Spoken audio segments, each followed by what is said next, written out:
sleep at night when I was broke.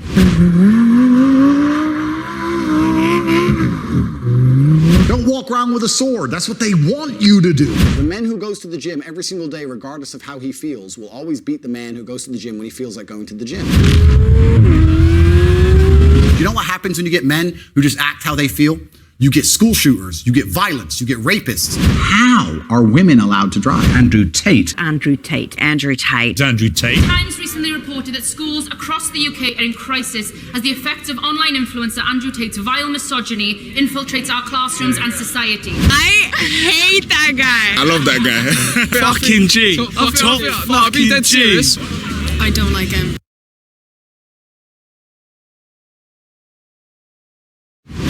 Between the years 2022 and 2023, one man became almost impossible to escape. He was discussed in schools, debated in workplaces, argued over in families, featured across television, and watched for hundreds of millions of times online. Love him or hate him, but you just couldn't ignore him.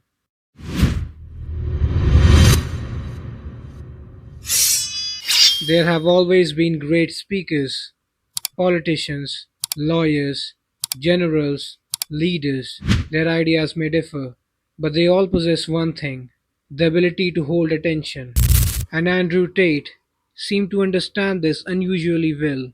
Whether people agreed with him or rejected everything he said, avoiding him became difficult.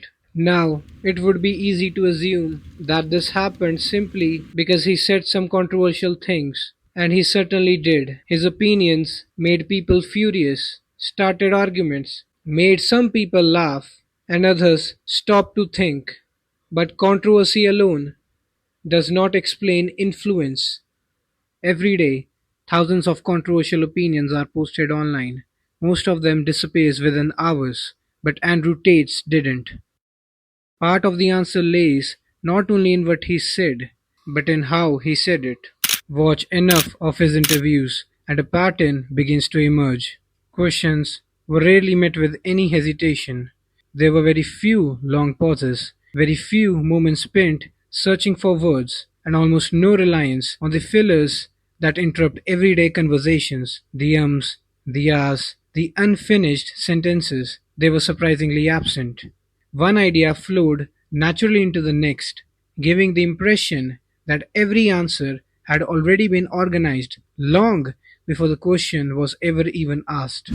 Take his interview with Piers Morgan. Sure. So I'm asking you, first of all, specifically, what is your reaction to what happened on October the 7th? Sure, I'll answer the question professionally. I do not condone the loss of human life on either side. I think anybody doing anything which directly damages civilians is disgusting and abhorrent. However, I would be an amateur if I could not sit and pretend I do not understand the motivations behind either side. This is not even me taking a side. I understand why Israel is doing what it's doing. I understand why Palestine is doing what it is doing. However, I still call the Israeli actions absolutely abhorrent and genocidal. Okay, we're going to come to Israel's actions, I promise you. We will ask that question specifically. But in terms of what Hamas did on October the 7th, do you accept that was an act of terrorism? It's an interesting question because once again, really. It is. It's a very straightforward question. Because you're the person who would have called Nelson Mandela a terrorist while he was still in jail, and one person's terrorist is another person's freedom fighter. I wouldn't For have me to called him answer that. the question, yes, you would have. Piers would ask a question, and Tate would answer almost immediately. No long pauses, no searching for the right words. He would take the question and build an answer around it, and keep going. It felt less like he was thinking of an answer, and more like he already had one. And not only that, he almost never gave you a one-line answer. A simple question could become a 5-minute long argument. He would answer it, then explain why, then give you an example, then introduce another point. And before the conversation could return to the original question, he had already built an entire argument around it. This made him difficult to corner in a conversation, because there was really just one point to challenge. There were layers to it. Challenge one, and another would appear. Challenge that one, and another example would follow.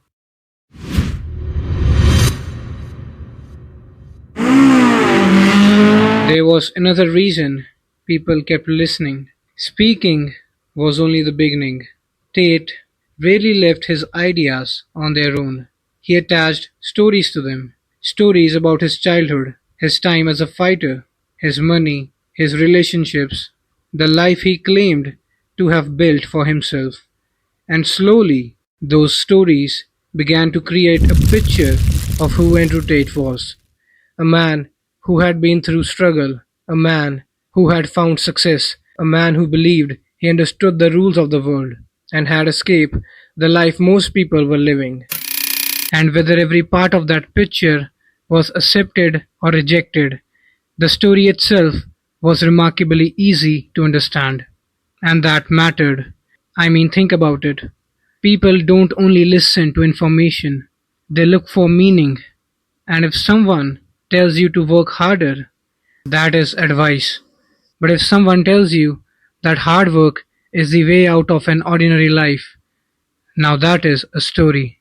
Tate repeatedly placed himself at the center of that story. His past became the evidence. His wealth became the evidence. His lifestyle became the evidence. Even his failures could become part of the narrative.